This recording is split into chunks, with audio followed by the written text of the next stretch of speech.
它跟这有持续性，所以在流行病学的推估上，这个就是最可能的感染源。浙江回台的这名台商被推估是确诊死亡的白牌车司机感染源，那到底有谁曾跟他长时间接触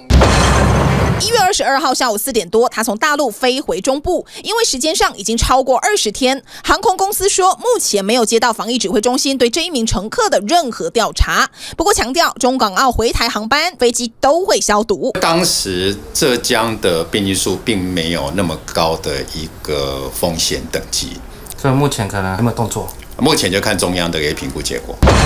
台商之前就先预约包车，因此回家的路没再搭其他交通工具。根据了解，这名台商40岁，在大陆是管理阶层，回台之后跟爸妈以及弟弟同住。这3位家人都会安排他们来做采检，但他自己因为回到台湾时不断咳嗽，也进诊所看病。